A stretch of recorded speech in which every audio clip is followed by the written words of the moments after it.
So I said I'd talk about this whole situation with Hillsborough and Newcastle, and I've got words, but I don't have words at the same time. Well, I'll talk about it after this.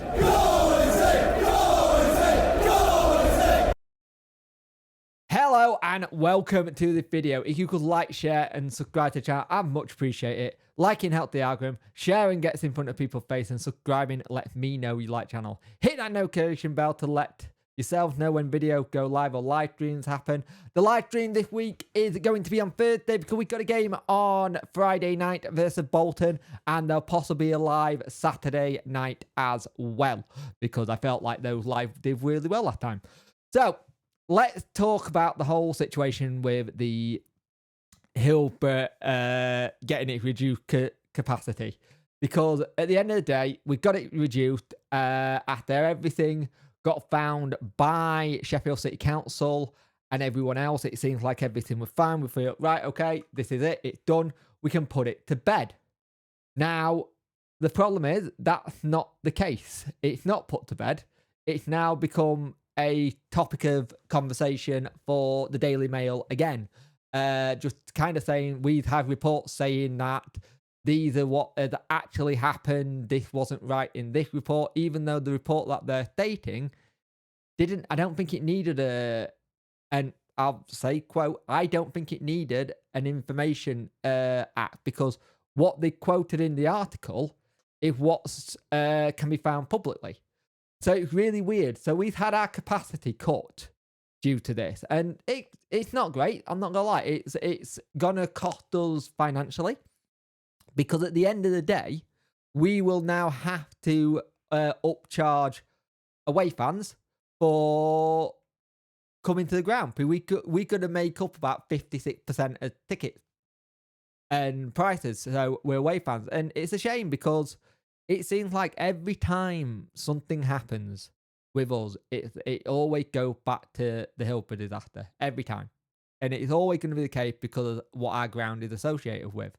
Now, I've seen a lot of people this week go, knock Hillsborough down, move somewhere else, get it over and done with. Do you have the funds to do that? Does Chansiri have the funds to do that? Is there anywhere in Sheffield he could buy to actually build a new stadium on? Or could it be the other thing, could not letting Lane down and start again? That ideal, I think that's one of the better ideas, but at the same time, how much is that going to cost to demolish and then redo? Get planning permission for it. Make sure it's okay with everyone around it. It's such a difficult subject to talk about, because I think at the minute you can tell the Daily Mail have got a massive smear campaign against us. They're not happy about it, and at the end of the day, we have to just let it run its course, really, and just see what happens. Like, yes, there is reports that are saying, like, from certain fans saying, no, we felt cruff, we felt this, but the committee got no evidence into them from it.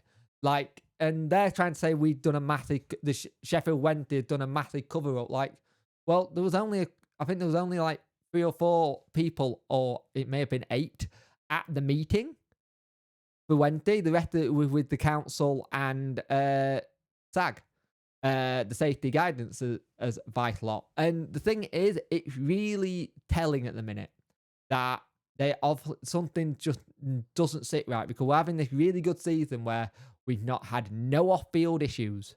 We've been really great on the field, everything off the field with players and staff, and it's been great. It's been really nice to see.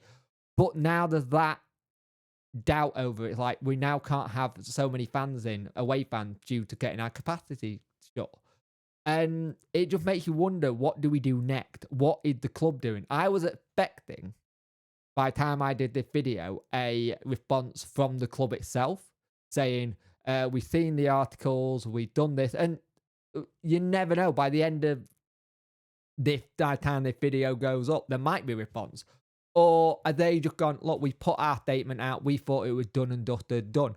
Or could it be that they're looking at legal procedures, so they've been told not to put anything out? Don't say anything, and we'll do it via legal measures. The problem is, it's such a hard thing to do. It's like Simon Jordan kind of said to the one of the Daily Mail reporters, basically said they'll get the capacity back up by next season anyway. So it'll affect them for a little bit, but they'll get it back up. I want us to be in line with everything, because what happened at Hillsborough was a disaster. It was bad, but at the same time, we try and move on from it, and every time we try and move on from it, it feels like it's 3 or 4 steps back, and we're not trying to move on from it not happening. But at the same time, present day, if it's still with present day, it's like, why don't we just demolish it and go somewhere else then, and not have that stigma, and turn that ground into somewhere for the Liverpool fans, as, like I say, I don't know, memorial gardens or something like that. It's a weird one, because I had the thing is that we're going to lose money out of this now as a club, because we're not going to be able to sell as much tickets. We're going to get fans complaining at us when the tickets are so high, and when we can't have as many fans in as well, they're going to complain at that.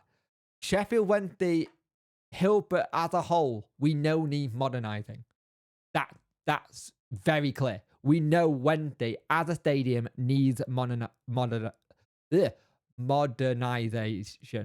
and it needs to be brought up a little bit. We are trying with certain things we've done, like with, if you think about in the summer, we had the LED lights put up. We had certain things done on the conquest, but there's still issues that need to be fixed. And the problem is, how much of that does Chancery go and put in, and then go, oh, right, I put all this in, and then how much is it going to take away from the budget as, say, playing staff? How much of budget is it going to go away from wages? You have to figure out where he's going to get the different funds for it and how to finance it.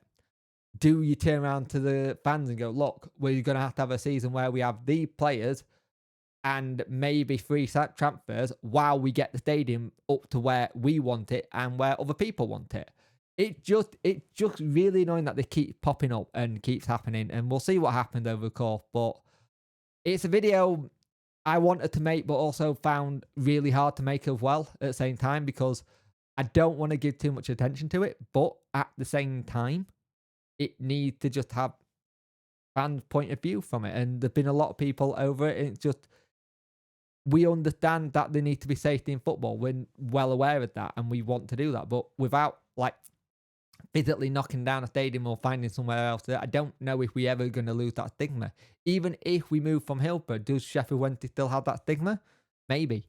So let me know in the comment section below. It's an interesting one, because it's hard to put yourself, because you don't want to go too vitriol and go this.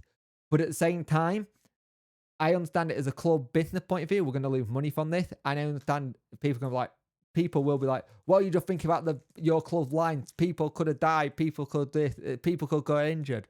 No one went to any medical people. No one went to any steward to say they were injured. Nothing. So it's interesting. So let me know where you stand on it. I kind of don't want to talk about it again, ideally, but if it comes up in the live stream, I'll talk about it. But ideally, I just want to try to concentrate on things on the pitch and other things off the pitch, other than talking about this, because each time I think you bring it up, you give a bit more ammunition to people just don't like us, and to the people who still grieving the loss of loved ones. And it's a sensitive subject, and it's difficult. And at the end of the day, we all know what happened that day, which changed the world of British football. And we at the club have been trying to go further away from it, or try and improve. And each time when people turn around and say we're not improving, or we haven't improved, the club does need to say something, but it doesn't. Rather than get what legally they need to do and then say something. If the club turn around and say we're doing massive renovations in the summer, people will be happy, but you'll still get the people who are going, well, 34 years too late kind of thing. So see what happens. But let me know what you think in the comment section below.